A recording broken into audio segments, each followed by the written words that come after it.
আসসালামু আলাইকুম। সংবাদে আপনাদের সবাইকে স্বাগত জানাচ্ছি। আমি ফিরোজ তোহা। শুরুতেই আরবে কেবলস সংবাদ শিরোনাম। দখলদার ইসরায়েলি বাহিনী এবং নিরীহ ফিলিস্তিনিদের মধ্যে ভয়াবহ যুদ্ধ চলছে।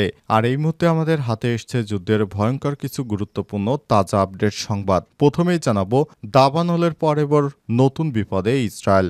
দাবানলের ভয়াবহতা পুরোপুরি না কাটতে এবার ভয়াবহ বন্যার কবলে পড়েছে ইসরায়েল। আজ দেশটির দক্ষিণাঞ্চলে টানা বৃষ্টিপাত শুরু হয়, যা বিকাল নাগাদ ভয়াবহ রূপ নেয়। দেশটির সংবাদ মাধ্যম টাইমস অফ ইসরায়েল জানিয়েছে, ভারী বৃষ্টিপাত ও আকস্মিক বন্যায় বিপর্যস্ত হয়ে পড়েছে জনজীবন। আজ 34 মিলিমিটার বা 1.3 ইঞ্চি এবং কিবুৎজ ইয়োভতায় 17 মিলিমিটার বৃষ্টিপাত রেকর্ড করা হয়েছে।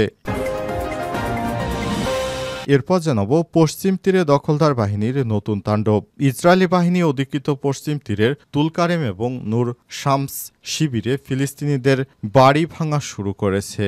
দখলদাররা মোট 90টি বাড়ি ভেঙে ফেলে। এর মধ্যে আজকেই ভাঙা হয়েছে 15টি বাড়ি। দা টাইমস অফ ইসরায়েলের বরাতে আল জাজিরার প্রতিবেদনে তথ্য জানানো হয়েছে। এবারে জানাবো তুরস্কের ভয়ঙ্কর পদক্ষেপ, উত্তেজনার মধ্যে যুদ্ধজাহাজ পাঠালো পাকিস্তান। ভারত পাকিস্তান চলমান উত্তেজনার মধ্যে এবার আরও ভয়ানক দুঃসংবাদের সম্মুখীন নয়াদিল্লি। তুরস্কের একটি যুদ্ধজাহাজ পাকিস্তানের করাচি বন্দরে ভিড়েছে, যা ভারতের জন্য ব্যাপক কূটনৈতিক ও সামরিক উদ্বেগ সৃষ্টি করেছে। পাকিস্তান নৌবাহিনীর বরাত দিয়ে এক বিবৃতিতে জানিয়েছে, তুর্কি নৌবাহিনীর যুদ্ধজাহাজ টিসিসি বুয়ুকাদা করাচি বন্দরে নোঙর করেছে। এবারে জানাবো সিলেটে আইনজীবী পিতাকে খুন, ছেলেসহ 3 জনের মৃত্যুদণ্ড। সিলেটে প্রবীণ আইনজীবী শামসুল ইসলাম চৌধুরীকে হত্যা মামলায় তার ছেলেসহ 3 জনকে মৃত্যুদণ্ড দিয়েছে আদালত। আজ বিভাগীয় বিশেষ জজ আদালতের বিচারক মোহাম্মদ সাদাত হোসেন প্রামাণিক এ রায় দেন। মামলায় 30 জন সাক্ষীর মধ্যে 19 জন তাদের সাক্ষ্য প্রদান করেছেন। এবং সর্বশেষ জানাবো রাজনীতিতে তরুণদের আরও অংশগ্রহণের আহ্বান প্রধান উপদেষ্টার। রাজনীতিতে তরুণদের আরও অংশগ্রহণের আহ্বান জানিয়েছেন অন্তর্বর্তীকালীন সরকারের প্রধান উপদেষ্টা প্রফেসর ডক্টর মোহাম্মদ ইউনূস। তিনি বলেছেন, আমরা রাজনীতির মাধ্যমে দেশকে আরও এগিয়ে নিয়ে যেতে চাই। তিনি বলেন, রাজনীতি ছাড়া দেশকে এগিয়ে নিয়ে যাওয়া সম্ভব নয়, তাই তরুণদেরকে আরও ব্যাপক হারে রাজনীতিতে সক্রিয় হতে হবে। প্রিয় দর্শক, এতক্ষণ শুনছিলেন সংবাদ শিরোনাম, এবারে বিস্তারিত। তবে তার আগে বন্ধুরা অনুরোধ থাকবে সংবাদটিতে একটি লাইক দিন।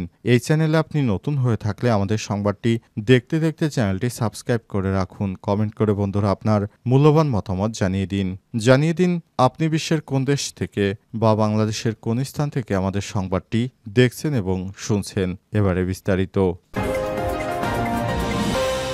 দাবানলের পর নতুন বিপদে ইসরায়েল। লেবাননে ভয়াবহ হামলা চালিয়েছে কিছুদিন আগে ইসরায়েল বাহিনী। এরপর ইসরায়েলে দাবানলের ভয়াবহতা পুরোপুরি না কাটতে এবার ভয়াবহ বন্যার কবলে পড়েছে ইসরায়েল। আজ থেকে দেশটির দক্ষিণ অঞ্চলে টানা বৃষ্টিপাত শুরু হয়েছে, যা আগামী কতদিন যে চলবে ঠিক করে বলা যাচ্ছে না। দেশটির সংবাদ মাধ্যম দ্য টাইমস অফ ইসরায়েল জানিয়েছে, ভারী বৃষ্টিপাত ও আকস্মিক বন্যায় বিধ্বস্ত হয়ে পড়েছে জনজীবন। খবরে বলা হয়েছে, বিশেষ করে দক্ষিণাঞ্চলীয় শহর ইলাত সবথেকে বেশি ক্ষতিগ্রস্ত হয়েছে। শহরের প্রধান প্রবেশপথ সহ একাধিক গুরুত্বপূর্ণ সড়কে পানি জমে যায়, যানবাহন চলাচল বন্ধ করে দিয়েছে ইসরায়েলি পুলিশ। একই সঙ্গে জনগণকে বন্যা কবলিত এলাকা থেকে দূরে থাকার আহ্বান জানানো হয়েছে। দক্ষিণ ইসরায়েলে আরও একটি শহর দিমোনাতে রেকর্ড পরিমাণ বজ্রপাত ও শিলাবৃষ্টির ঘটনা ঘটেছে। স্থানীয় আবহাওয়ার অধিদপ্তরের তথ্য অনুযায়ী বিকাল 4:30 পর্যন্ত কিবুৎজ সামারে 34 মিলিমিটার 1.3 ইঞ্চি এবং কিবুৎজ ইয়োতভাতায় 17 মিলিমিটার বৃষ্টিপাতের রেকর্ড করা হয়েছে। ইসরায়েল পুলিশ জানিয়েছে, বন্যার কারণে সৃষ্ট পরিস্থিতি অত্যন্ত ঝুঁকিপূর্ণ। জনগণকে প্লাবিত রাস্তা, পাহাড়ি ঝর্ণা কিংবা জলাশয়ের আশপাশে না যাওয়ার আহ্বান জানানো হয়েছে। কর্মকর্তারা বলছেন, এই ধরনের এলাকা অতিক্রম করার চেষ্টা জীবন হুমকির মুখে ফেলতে পারে।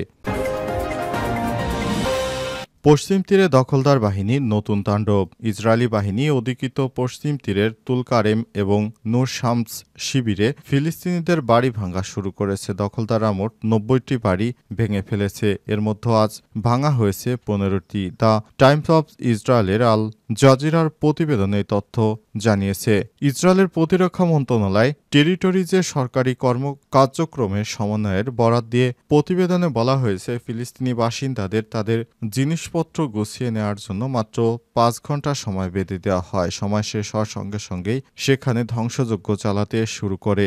এ সময় কেউ বাড়ির ভেতরে থাকলে ইসরায়েলি বুলডোজার থামবে না বলে জানায়। ইতিমধ্যে ওই এলাকায় ভবন ও ভাঙার ভারী সরঞ্জাম আনা হয়েছে, মোতায়েন করা হয়েছে অতিরিক্ত ইসরায়েলি সেনা। চলতি বছরের প্রথম দিকে পশ্চিম তীরে ব্যাপক অভিযান শুরু করে ইসরায়েল সেনারা। তারা নির্বিচারে গুলি করে মানুষ হত্যা, ঘরবাড়ি ধ্বংস এবং অবকাঠামো ধ্বংস করেছে, যা ফিলিস্তিনিদের জীবনকে দুর্বিষহ করে তুলেছে।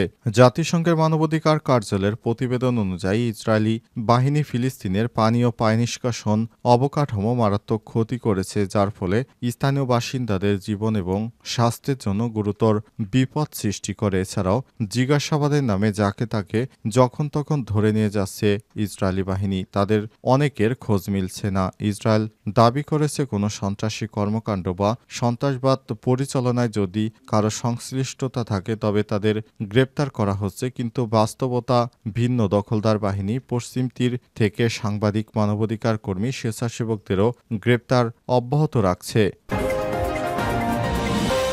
তুরস্কের ভয়ঙ্কর পদক্ষেপ, উত্তেজনার মধ্যে যুদ্ধজাহাজ পাঠালো পাকিস্তানে। ভারত ও পাকিস্তান চলমান উত্তেজনার মধ্যে এবার আরও এক ভয়ানক দুঃসংবাদের সম্মুখীন নয়াদিল্লি। তুরস্কের একটি যুদ্ধজাহাজ পাকিস্তানের করাচি বন্দরে ভিড়েছে, যা ভারতের জন্য ব্যাপক কূটনৈতিক ও সামরিক উদ্বেগ সৃষ্টি করেছে। পাকিস্তান নৌবাহিনীর বরাতে এক বিবৃতিতে জানিয়েছে, তুর্কি নৌবাহিনীর যুদ্ধজাহাজ টিজিসি বুয়ুকাদা করাচি বন্দরে নোঙর করেছে। ভারতীয় সংবাদ মাধ্যম টাইমস অব ইন্ডিয়া বলছে, করাচি বন্দরে তুরস্কের যুদ্ধজাহাজ ভেড়ার ঘটনাকে পাকিস্তান দুই দেশের মধ্যে সমুদ্র নিরাপত্তা কৌশলগত সম্পর্ক জোরদারের অংশ বললেও ভারত এতে সন্তুষ্ট নয়। বিশেষ করে বর্তমান প্রেক্ষাপটে তুরস্কের এমন পদক্ষেপে ভারত উদ্বিগ্ন। খবরে বলা হয়েছে, তুরস্ক ও পাকিস্তানের মধ্যে প্রতিরক্ষা সহযোগিতা অনেক দিনের পুরনো হলেও এই জাহাজের আগমন এমন এক সময় ঘটল যখন পহেলগামে সন্ত্রাসী হামলার পর ভারত ও পাকিস্তানের মধ্যে সম্পর্ক চরম উত্তেজনা পর্যায়ে পৌঁছেছে। এই প্রেক্ষাপটে তুরস্কের যুদ্ধজাহাজের উপস্থিতিকে ভারত গভীরভাবে পর্যবেক্ষণ করছে। তুরস্ক থেকে বলা হয়েছে, জাহাজ যাওয়ার পর দুই দেশের মধ্যে আমাদের সম্পর্ক আরও কিভাবে উন্নতি করা যায়, দুই দেশের মধ্যে কিভাবে যুদ্ধ চলাকালীন মহড়া আরও বৃদ্ধি করা যায় ইত্যাদি বিষয় নিয়ে তুরস্কের সেনাবাহিনী এবং নৌবাহিনীর সদস্য এবং পাকিস্তান নৌবাহিনীর সদস্যদের মধ্যে একটি কো-অপারেশনাল ইনস্টিটিউটের একটি সংমিশ্রণের ফলে দুই দেশের মধ্যে আরও সামরিক সক্ষমতা বৃদ্ধি পাবে। রাজনীতিতে তরুণদের আরও অংশগ্রহণের আহ্বান প্রধান উপদেষ্টার। রাজনীতিতে তরুণদের আরও অংশগ্রহণের আহ্বান জানিয়েছেন বাংলাদেশের অন্তর্বর্তীকালীন সরকারের প্রধান উপদেষ্টা প্রফেসর ডক্টর মোহাম্মদ ইউনূস। আজ নওরের বিভিন্ন রাজনৈতিক দলের তরুণ রাজনৈতিক কর্মীদের একটি দল রাষ্ট্রীয় অতিথি ভবন যমুনায় তার সঙ্গে সাক্ষাৎ করতে এলে প্রধান উপদেষ্টা আহ্বান জানান, স্বপ্নকে বাস্তবে রূপান্তরিত করতে এবং সমাজের অর্থবহ পরিবর্তন করতে তরুণদের রাজনীতিতে অংশগ্রহণ ছাড়া বিকল্প নেই বলে মনে করেন প্রধান উপদেষ্টা। তিনি আরও বলেছেন, বাংলাদেশ যেভাবে এগিয়ে চলেছে, সামনের দিকে এগোতে চাইলে অবশ্যই আমাদের তরুণদেরকে স্বপ্ন দেখতে হবে এবং কিভাবে আরও সামনের দিকে এগিয়ে যাওয়া যায় সে লক্ষ্যে কাজ করতে হবে। এ সময় তিনি আরও বলেছেন, বাংলাদেশের সাধারণ মানুষ মনে করে যারা তরুণ আছে তাদের মাধ্যমেই বাংলাদেশ এগিয়ে যাবে, সুতরাং সেভাবেই বাংলাদেশ সামনের দিকে এগিয়ে যাচ্ছে। এরই ধারাবাহিকতায় বাংলাদেশকে সামনের দিকে এগিয়ে নিতে চাইলে আমাদেরকে অবশ্যই সামনের দিকে ভবিষ্যৎ রাজনীতিকে ঠিক করতে তরুণদের সহযোগিতা প্রয়োজন। তরুণদের সহযোগিতা ছাড়া আমরা আগামী বাংলাদেশ বিনির্মাণ করতে পারব না বলেও মনে করেন অন্তর্বর্তীকালীন সরকারের প্রধান উপদেষ্টা প্রফেসর ডক্টর মোহাম্মদ ইউনূস। আজ রাষ্ট্রীয় অতিথি ভবন যমুনায় সাংবাদিকদের সঙ্গে আলাপকালে সব কথা বলেছেন তিনি।